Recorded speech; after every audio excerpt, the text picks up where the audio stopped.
Hello everyone, I am Ravinder Ravi, PGT Mathematics, and today we will discuss the chapter number 4th of the plus 1 class which is Mathematical Induction.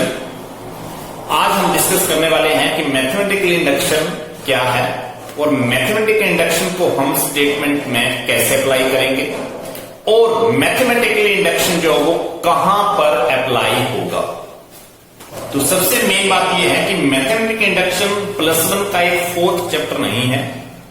Mathematical induction को हम कहीं पर भी apply कर सकते हैं जहां पर भी किसी जनरल स्टेटमेंट को जब हम पर्टिकुलर वैल्यू नेचुरल नंबर से सेटिस्फाई करते हैं या वेरीफाई करते हैं तो उसी टर्म को हम मैथमेटिकल इंडक्शन की टर्म में लेके आते हैं। और मैथमेटिकल इंडक्शन में हम 3 स्टेप लेते हैं जहां natural number n is equal 1 put करते हैं, नेचुरल नंबर n को हम k की इक्वल में पुट करते हैं और नेचुरल नंबर n को हम k प्लस 1 की टर्म में पुट करते हैं।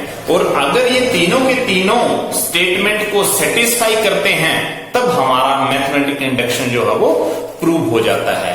तो first of all we will taking the definition of the mathematical induction, then we will solve some extra question regarding or based upon the mathematical induction.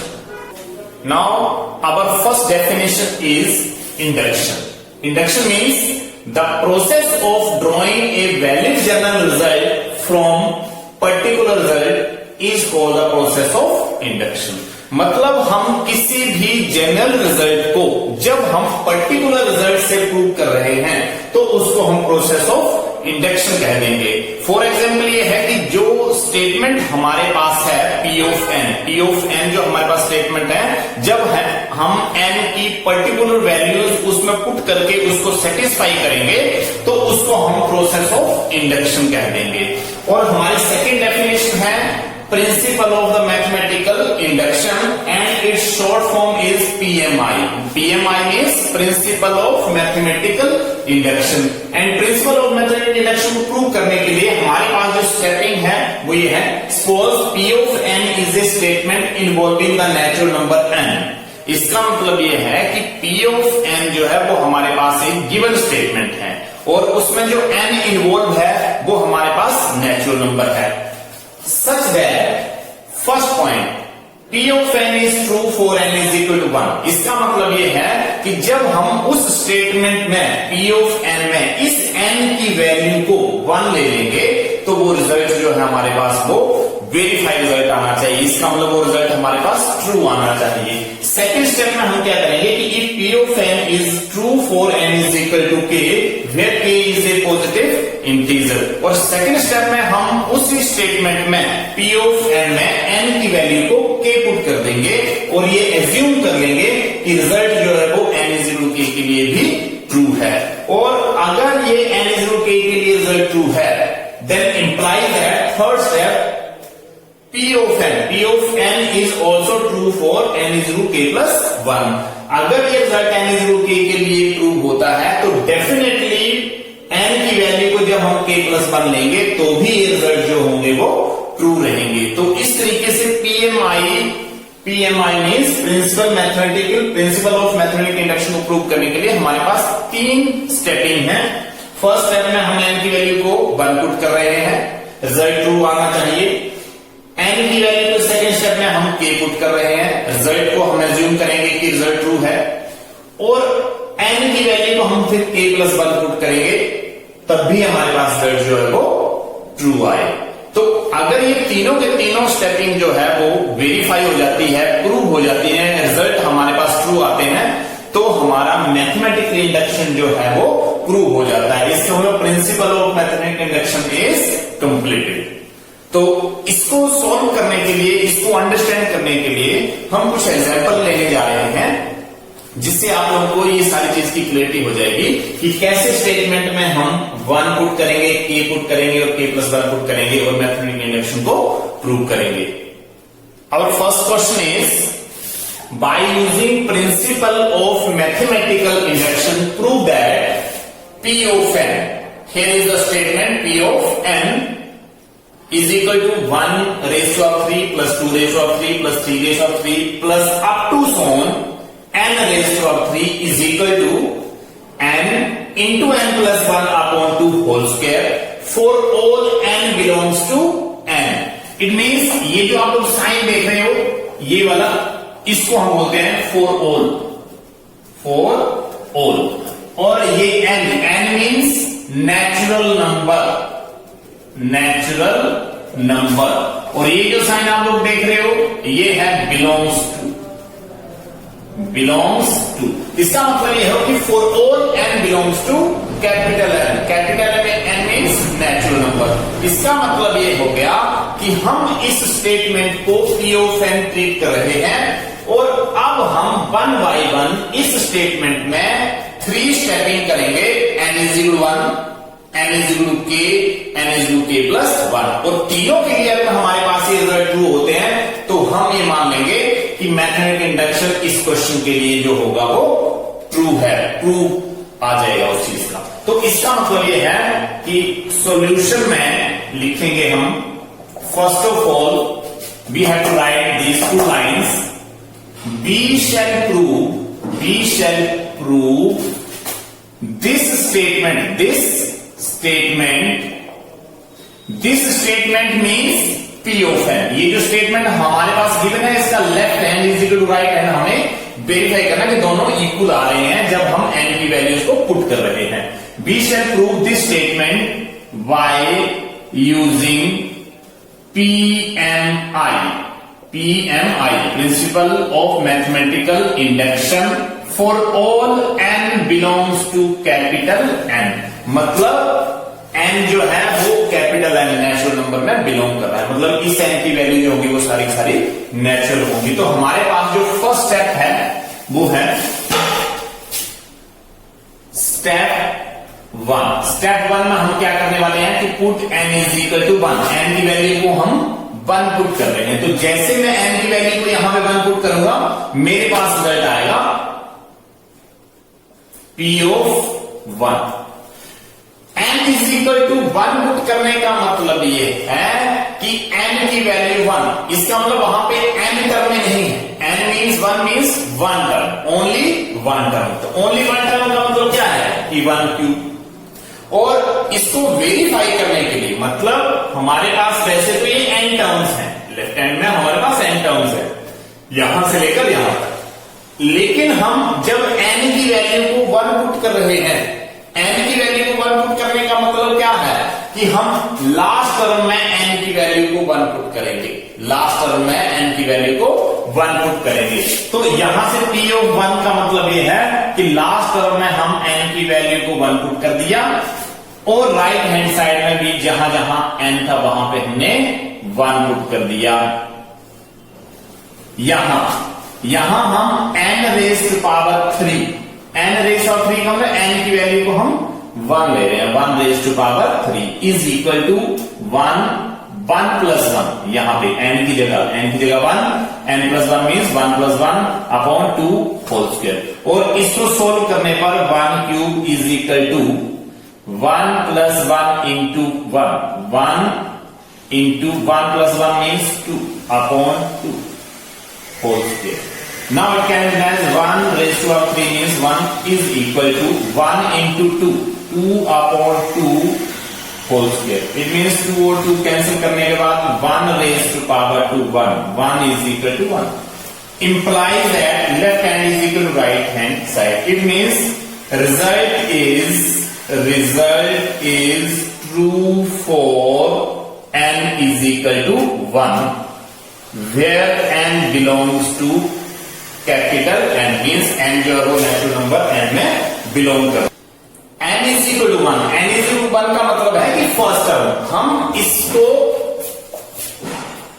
1 cube plus 2 cube plus 3 cube up to so on, यहां पे 1 cube नहीं लिख सकते। अगर आपके दिमाग में कुछ ऐसा चल रहा है कि अगर हम n की जगह 1 पुट कर देंगे तो हमारे पास आएगा 1 cube plus 2 cube plus 3 cube up to so on, यहां पर हम 1 पुट कर देंगे तो ऑब्वियसली 1 का क्यूब करने के बाद 2 का क्यूब आएगा, 3 का क्यूब आएगा अप टू सो ऑन, यहां पे टर्में बढ़ेंगी। इसका मतलब यहां पे हम 1 क्यूब नहीं लिख सकते। 1 क्यूब का मतलब, इसका मतलब n की वैल्यू 1 लेने का मतलब ये है कि जो हमारे पास फर्स्ट टर्म है, n की वैल्यू 1 का मतलब फर्स्ट टर्म, n की वैल्यू को मैं 2 पुट करता हूं तो ये सेकंड टर्म आनी चाहिए। इसका मतलब n को अगर मैं 1 पुट कर रहा हूं तो मेरे पास 1 क्यूब आएगा, जो कि ये आ रहा था। इसका मतलब ये है कि when we will put n is 1, we will put in the last term। Last term में, लेफ्ट हैंड की लास्ट टर्म में जो है वो हमें n की वैल्यू को 1 पुट करना है, और उसको फाइंड आउट करने के बाद हमारे पास जो राइट हैंड साइड का रिजल्ट है वो इसके इक्वल आना चाहिए, तब हमारा रिजल्ट जो होगा ट्रू होगा n is equal to 1 के लिए। Now second step, now put n is equal to k। Now second step, step second, put n is equal to k। अब मैंने क्या किया, फर्स्ट स्टेप मेरा प्रूव हो गया है, अब मैंने सेकंड स्टेप में n की वैल्यू को k पुट कर दिया।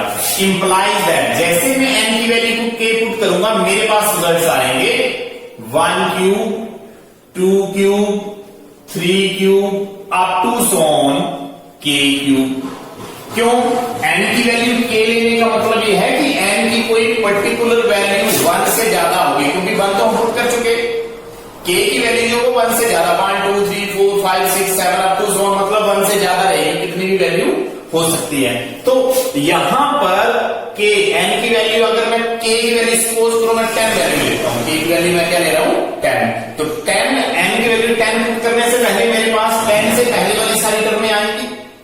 अगर मैं n की वैल्यू k, सपोज करो n को मैं k को ले रहा हूं, k की वैल्यू जो वो 10 है, अगर मैं k की वैल्यू को 10 लेता हूं तो जब मैं इस स्टेटमेंट में इस चीज को पुट करूंगा तो k क्यूब करने से पहले मुझे इन सारी वैल्यूज k तक मतलब 10 क्यूब आएगा। यहां पर सपोज करो यहां 10 क्यूब आता है तो इससे पहले 9 क्यूब आएगा, इससे पहले 8 क्यूब आएगा, इसका मतलब 1 क्यूब से स्टार्ट होंगे तो 10 क्यूब तक चलती रहेंगी टर्म में। n की वैल्यू k पुट करने का मतलब है कि in simple word we can say that when n is root k we will put n is root k in the place of n की जगह आप लोग k पुट करते हो। इसका मतलब क्या है कि जब हम n की वैल्यू k ले रहे हैं तो यहां 1 cube 2 cube 3 cube up to so on n की जगह n k cube and next k into k plus 1 upon 2 whole square for all n belongs to natural number n। इसका मतलब ये है कि अब हमने n को k पुट कर दिया तो हमारे पास ये लेफ्ट हैंड जो है वो इस राइट हैंड साइड के इक्वल आ रहा है। लेकिन बात यहां पे ये आ जाती है कि k की कोई वैल्यू हमारे पास एग्जैक्ट नहीं है यहां पर, तो हम ये पता कैसे लगाएंगे कि ये जो रिजल्ट है वो इसके इक्वल आ रहा है। तो हम एक बार के लिए यहां एज्यूम करते चलेंगे, एज्यूम दैट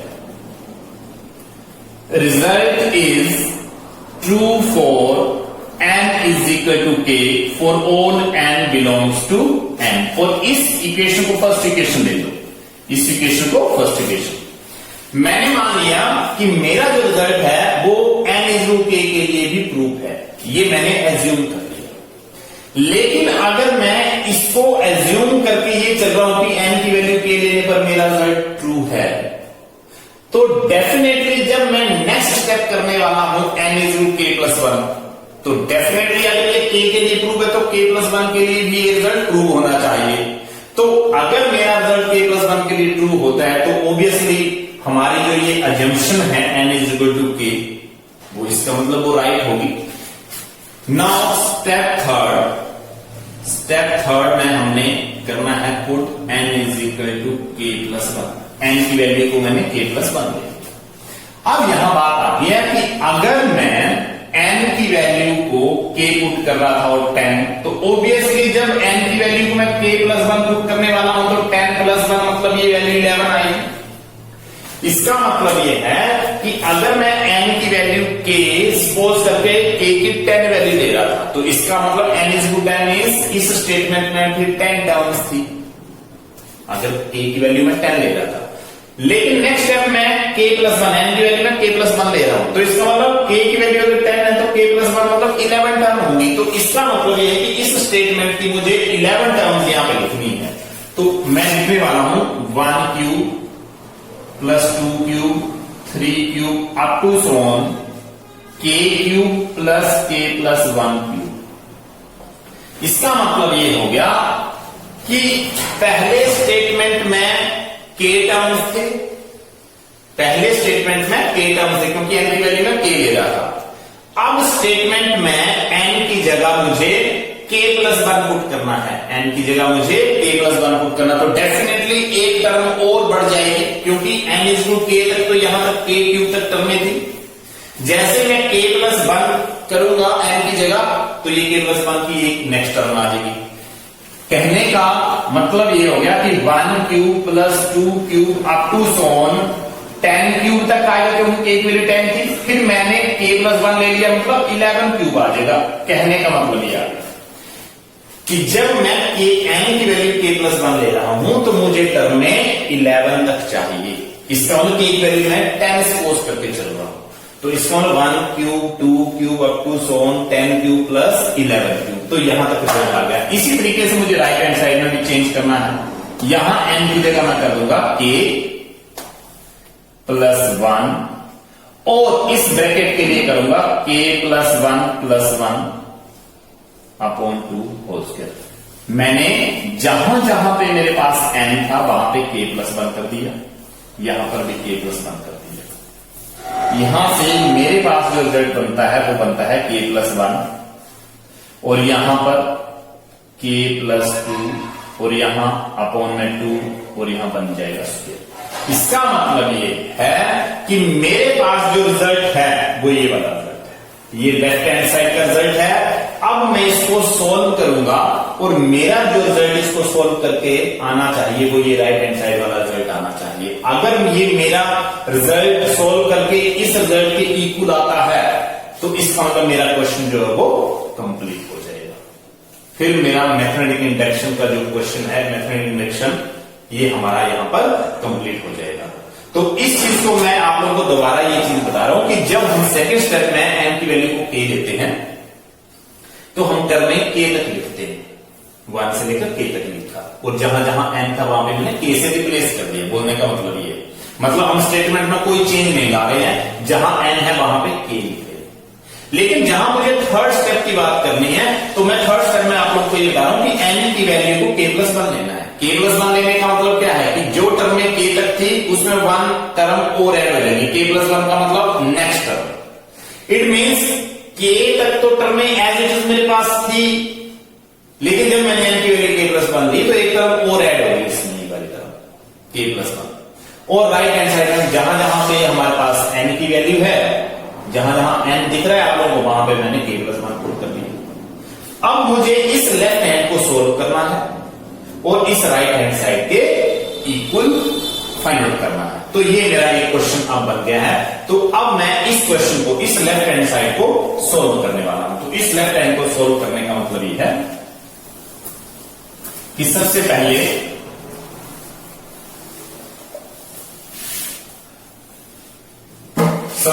मुझे इस वैल्यू को लिखना है लेफ्ट हैंड साइड, ये वाला, ये लेफ्ट हैंड साइड को मैं सोल्व करने वाला हूं। इसको इक्वेशन सेकंड दे दो आप। यहां से लेफ्ट हैंड साइड लिया मैंने, लेफ्ट हैंड साइड है 1 cube 2 cube 3 cube up to so on k cube और प्लस k प्लस 1 यहां तक। ये मेरे लेफ्ट हैंड साइड है, ये जो है वो लेफ्ट हैंड साइड है। और ये लेफ्ट हैंड साइड आने पर अब मुझे सेकंड स्टेप में जाना है और ये हर एक क्वेश्चन में ऐसा होगा कि जब हम लेफ्ट हैंड को सोल्व करने वाले हैं हम सेकंड स्टेप में जाएंगे और वहां से कुछ पर्टिकुलर वैल्यू जो वो इसमें सब्स्टिट्यूट करने वाले हैं। तो सेकंड स्टेप में जो हमने प्रूव किया था इक्वेशन फर्स्ट में, देखिए 1 cube 2 cube 3 cube up to so on k cube, इसका जो रिजल्ट था वो ये था। इसका मतलब यहां से यहां तक का जो रिजल्ट है इस लेफ्ट हैंड में, ये जो रिजल्ट है, ये जो मैंने बॉक्स में रख दिया, वो मैं प्रूव कर चुका हूं सेकंड स्टेप में। सेकंड स्टेप में इस रिजल्ट की वैल्यू ये है, तो मैं इसकी जगह ये वाली टर्म पुट करूंगा k plus 1 upon 2 whole square. इसका मतलब इस बॉक्स की जो वैल्यू मेरे पास यहाँ पे आ रखी थी सेकंड स्टेप से, वो ये थी, वो मैंने इसकी जगह पुट कर दी और प्लस करके ये next term as it is k plus 1 whole cube. इसका मतलब मैं थर्ड वाले स्टेप की जो लेफ्ट हैंड साइड है उसको सोल्व कर रहा हूं और 1 क्यूब से लेकर k क्यूब तक की जो टर्में हैं वो मैंने सेकंड स्टेप में प्रूव कर रखी थी। उसका जो सोल्यूशन था वो ये मैंने इसकी जगह पुट कर दिया और next term as it is यहां पे आ गई।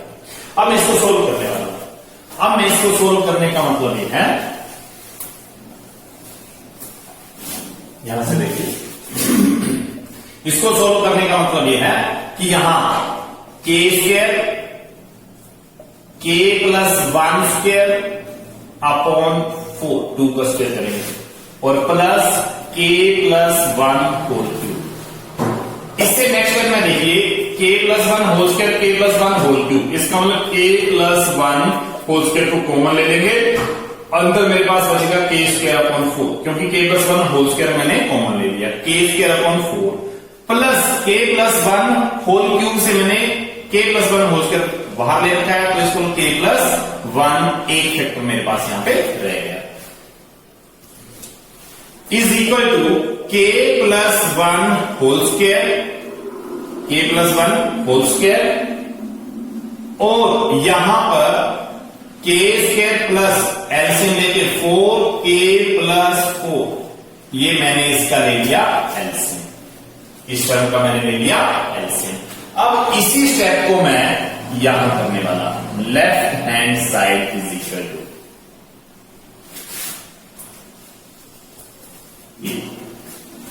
यहां तक किया मैंने लेफ्ट हैंड को और फिर मैं यहां कर रहा हूं क्योंकि मुझे ये रिजल्ट फाइंड आउट करना है तो मैंने इसको इसी वजह से रब नहीं किया है। अब ये वाला रिजल्ट जो मैं यहां प्रूव करने वाला हूं, तो यहां पर k प्लस 1 होल स्क्वायर,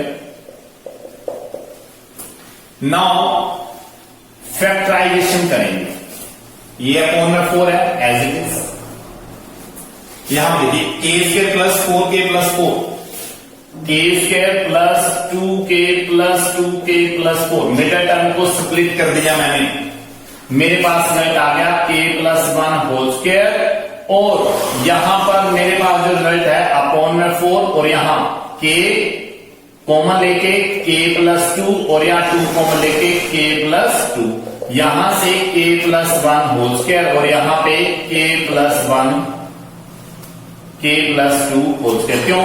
क्योंकि एक फैक्टर आएगा k प्लस 2 और एक यहां से कॉमन, यहां पे वैल्यू 4, तो यहां से रिजल्ट यहां स्क्वायर यहां 2 का स्क्वायर हो सकता है, तो मैंने इस वैल्यू को लिख दिया k प्लस 1, यहां लिख दिया k प्लस 2 और यहां अपॉन में 2 और होल स्क्वायर। जैसे इसकी फैक्टराइजेशन करेंगे k प्लस 2 का होल स्क्वायर मिलेगा यहां से और k प्लस 1 का होल स्क्वायर यहां से अपॉन में 4, यहां स्क्वायर और यहां मैं 2 का स्क्वायर बना सकता हूं। तो अब जैसे ओपन करेंगे तो k plus 1 whole square, k plus 2 whole square and 2 square means 4। इसका मतलब ये वैल्यू मेरे पास राइट हैंड साइड के इक्वल आ चुकी है। इसका मतलब मैंने थर्ड स्टेप का जो लेफ्ट हैंड साइड था उसको मैंने सोल्व किया जो कि मेरे पास राइट हैंड साइड के इक्वल आ रहा है। तो यहां से ये रिजल्ट आने पर देखिए, जब इस टर्म को मैं सोल्व कर रहा हूं तो मेरे पास ये वाला रिजल्ट आ रहा है यहां पर। तो इसका मतलब मैं लास्ट में एक लाइन लिख सकता हूं, लास्ट में एक लाइन में ये लिखूंगा कि result is true for, result is true for n is equal to k plus 1 for all n belongs to natural number n। और यहां से हम लिख सकते हैं कि hence PMI proved, this is the requirement। इसका मतलब यह है कि किसी भी स्टेटमेंट में हम n की वैल्यू को 1, n की वैल्यू को k, n की वैल्यू को k प्लस 1 प्रूव करेंगे और अगर वो तीनों की तीनों कंडीशन सेटिस्फाई करती हैं स्टेटमेंट को तो हमारा PMI का क्वेश्चन जो वो कंप्लीट हो जाता है, मैथमेटिकल इंडक्शन जो वो प्रूव हो जाता है। Now our next question is by using PMI prove that 1/2 plus 1/4 plus 1/8 plus up to 1/2 raised to power n is equal to 1 minus 1 upon 2 raised to power n for all n belongs to natural number n। तो यहां पे solution करेंगे, we shall prove this statement by using PMI for all n belongs to natural number n। मतलब हम इस statement को PMI के साथ प्रूव करने वाले हैं। तो स्टेप फर्स्ट ये हमारा फर्स्ट स्टेप है। Step 1 put n is equal to 1, मतलब हम n की वैल्यू को 1 लेने वाले हैं। तो अभी हमने लास्ट क्वेश्चन किया और उसमें भी मैंने आप लोगों को ये बोला कि when we will put n is 1 means n is 1 means 1 term, एक टर्म, सिंगल टर्म है। तो जैसे मैं n की वैल्यू को लास्ट टर्म में पुट करूंगा मेरे पास फर्स्ट रिजल्ट आना चाहिए। तो इसका मतलब ये कि when we will put n is 1 2 raise to power 1, 2 raise to power 1, क्योंकि यहां पे n की वैल्यू 1 मैंने 1 पुट कर दी और यहां पे 1 minus 1 upon 2 raise to power 1 और यहां भी n की वैल्यू मैंने 1 पुट कर दिया। तो अब आप देखिए कि लास्ट टर्म में जब हम 1 पुट कर रहे हैं n की वैल्यू को, तो मेरे पास 1 अपॉन 2 रेज टू पावर 1 मतलब 2, it means 1 upon 2 first term आ रही है। इसका मतलब 1 upon 2 is equal to 1 minus 1 upon 2। Now taking LCM in the right hand side, 2 1 2 minus 1, 2 minus 1 means 1 upon 2 और यहां से भी 1 अपॉन 2। तो ये रिजल्ट जो है वो इक्वल आ रहे हैं, implies that result is true for n is equal 1, n belongs to natural number n। यहां ये मतलब हो गया कि n इज इक्वल टू 1 लेने पर मेरा जो फर्स्ट रिजल्ट है वो प्रूव हो गया।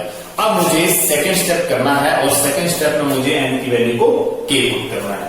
तो now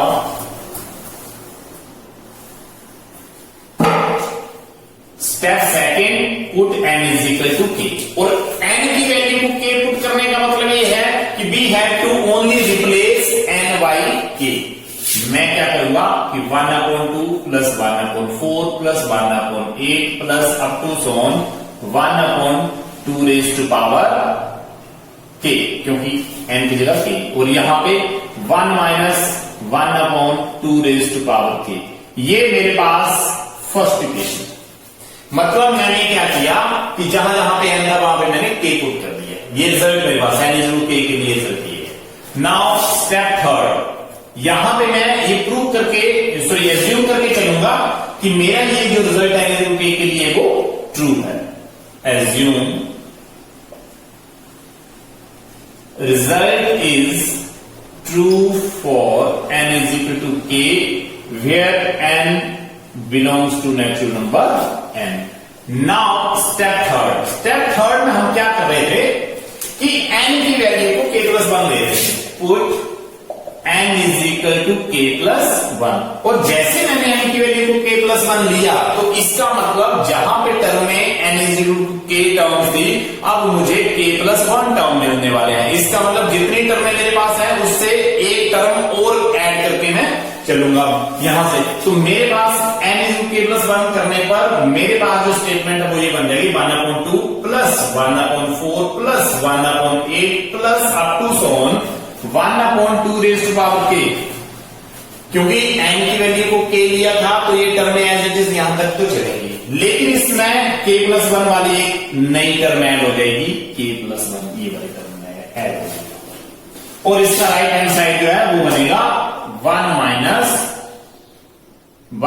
1 upon 2 raise to power k plus 1। मतलब यहां पे मुझे k प्लस 1 पुट कर दिया मैंने, यहां मुझे k प्लस 1 पुट कर दिया। तो k प्लस 1 अगर 2 की पावर k प्लस 1 है तो इससे पिछले टर्म में 2 रेज ऑफ k होगी ऑब्वियसली।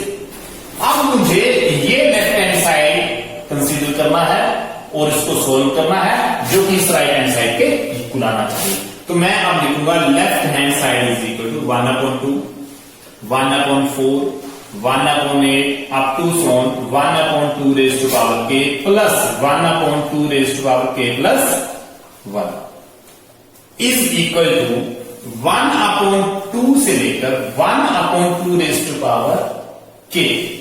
यहां तक ये जो वैल्यू मेरे पास है, ये जो कि मैंने सेकेंड स्टेप में फर्स्ट इक्वेशन प्रूव कर रखा है, ये वाला जो रिजल्ट है, ये वाला जो रिजल्ट है उसकी वैल्यू मेरे पास ये आ रखी थी 1 - 1/2 रेज़ टू पावर k और plus 1/2 raise to power k plus 1। ये वाला रिजल्ट मेरे पास आ चुका है।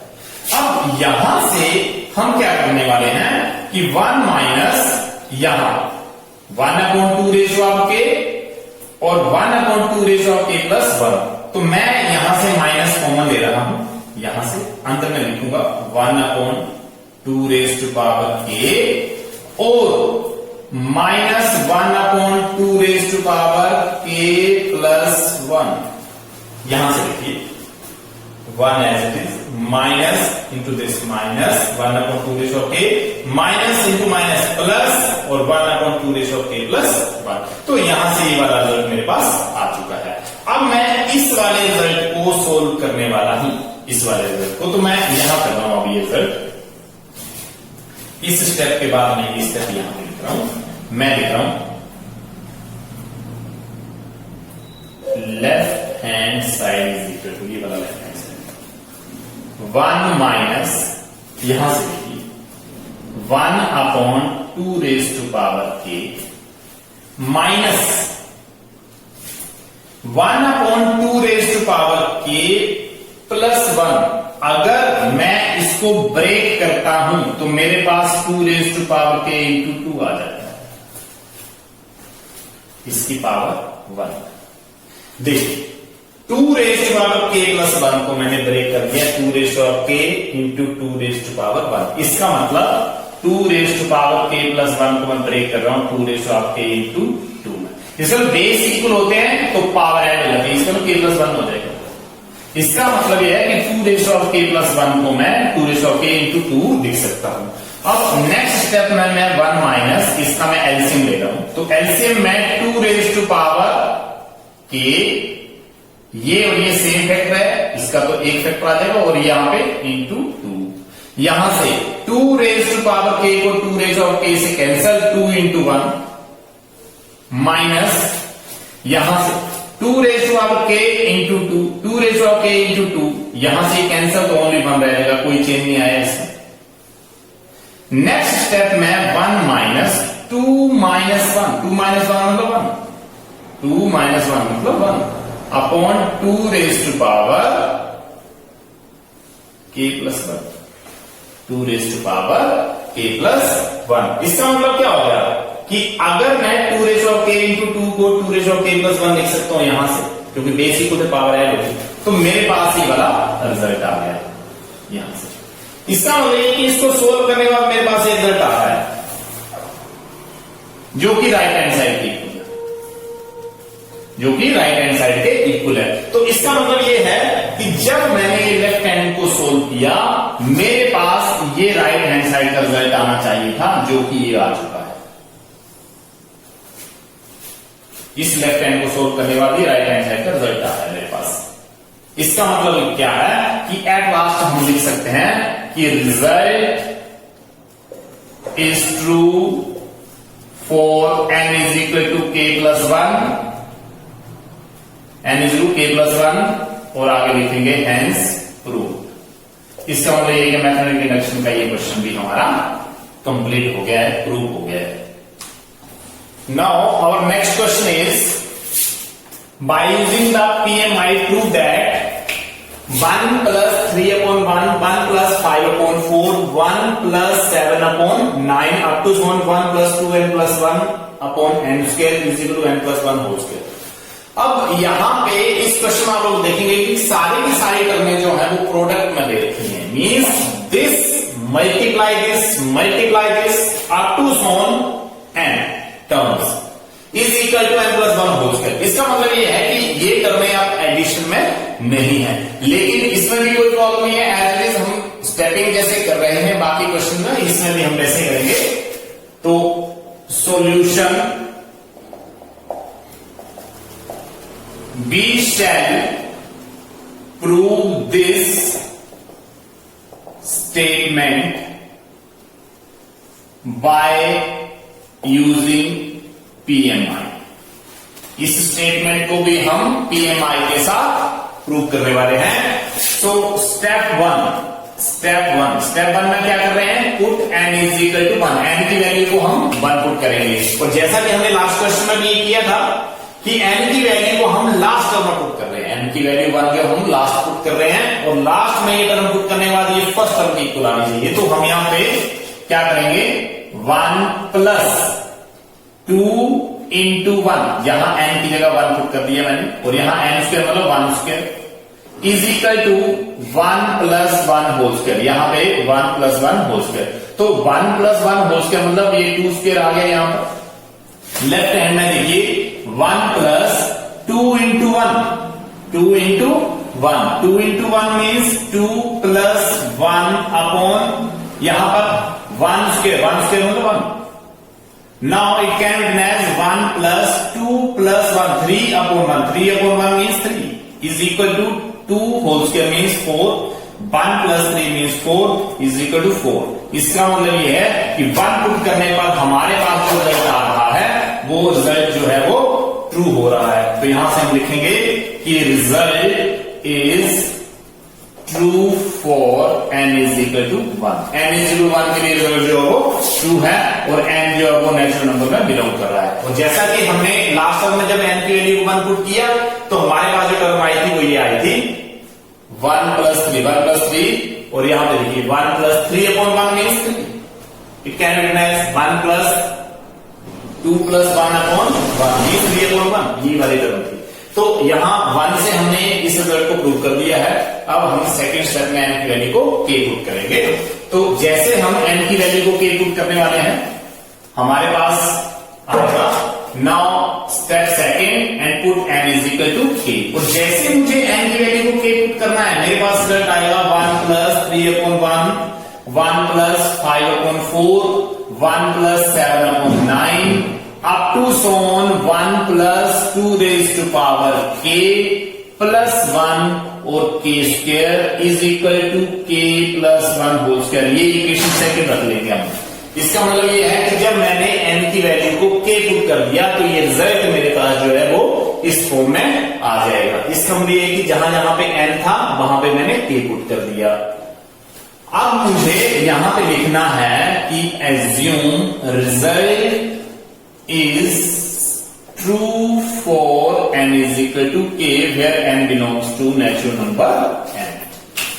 तो यहां मुझे एज्यूम करके लिखना पड़ रहा है, लेकिन स्टेप थर्ड मुझे पुट करना है n is equal to k plus 1। अब मुझे जहां जहां पे n की वैल्यू है वहां मुझे k plus 1 पुट करना है। और जैसा कि आपको मैंने पिछले क्वेश्चन में भी बताया कि जहां पे हमारे पास n टर्म्स होती हैं उसको जब हम n की इक्वल k लेते हैं तो हमारे पास k टर्म्स आ जाती हैं। लेकिन जब मुझे k plus 1 लिखना है तो k टर्म्स के आगे एक और टर्म आएगी जिसको हम k plus 1 टर्म बोलेंगे। तो यहां से जरूर देखिए 1 plus 3 upon 1, सेकेंड टर्म थी 1 5 upon 4, थर्ड फैक्टर था 7 upon 9 up to so on 1 plus 2 raised 2 into k plus 1 upon k square। और इससे जो नेक्स्ट टर्म आएगी वो आएगी 1 plus 2 k plus 1 plus 1 upon k plus 1 whole square, और is equal to right hand side में k plus 1 plus 1 whole square।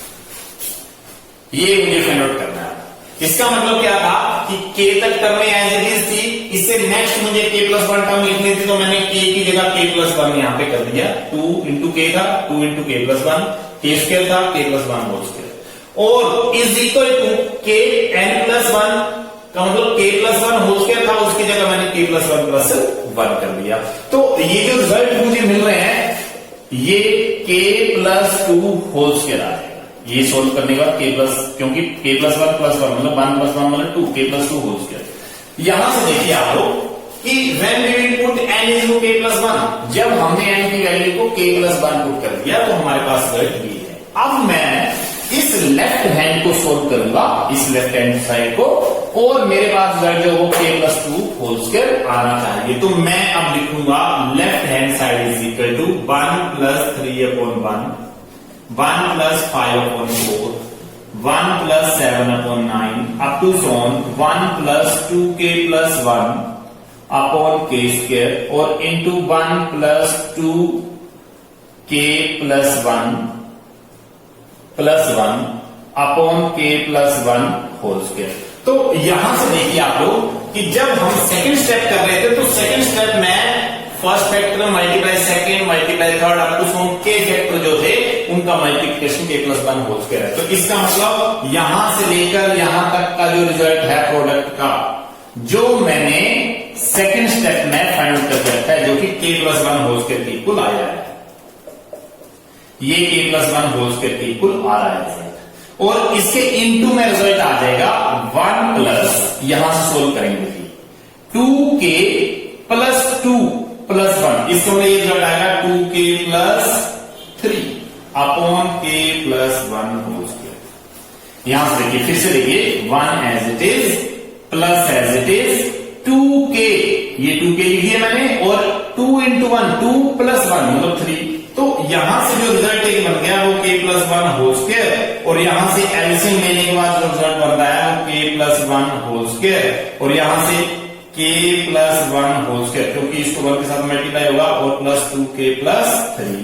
तो यहां से एक रिजल्ट मेरे पास k+1 होल स्क्वायर और अपॉन में k+1 होल स्क्वायर। तो ये वाली टर्म और ये टर्म आपस में कैंसिल आउट हो सकती है, और हमारे पास जो रिजल्ट है वो है k+1 whole square plus 2k + 3, जिसको मैं इक्वल में लिख सकता हूं k स्क्वायर मतलब a + b होल स्क्वायर है, k square +1 + 2k, k+1 whole square को मैंने लिख दिया a square + b square + 2ab वाली टर्म से, इसको मैंने ये एक्सपेंड कर दिया, और प्लस 2k + 3। तो इसका रिजल्ट जो मेरे पास आ गया है वो रिजल्ट आ चुका है मेरे पास k square plus 2k + 2k 4k। इस स्टेप को मैं यहां लिख देता हूं, left hand side is equal to, यहां लिख देता हूं इस स्टेप को। यहां पे देखिए k square plus 2k + 2k 4k plus 1 + 3 4, और जैसे मैं इसकी फैक्टराइजेशन करूंगा k square plus 2k + 2k + 4, इसको मतलब k कॉमन लेके k + 2, और यहाँ 2 को k + 2, इसका मतलब k + 2 × k + 2, इसका मतलब k + 2 होल स्क्वायर। तो ये जो रिजल्ट मेरे पास k + 2 होल स्क्वायर जो कि राइट हैंड साइड में बना हुआ था, वो ही सेम रिजल्ट मेरे पास ये आ चुका है। इसका मतलब ये है कि मैं जब इस लेफ्ट हैंड साइड को सोल्व कर रहा हूं, मेरे जो रिजल्ट है वो राइट हैंड साइड के इक्वल आ रहा है। तो इंप्लाइज करके मैं अब लिख सकता हूं कि result is true for n is equal to k+1, hence proved, hence proved। इसका मतलब इसी तरीके से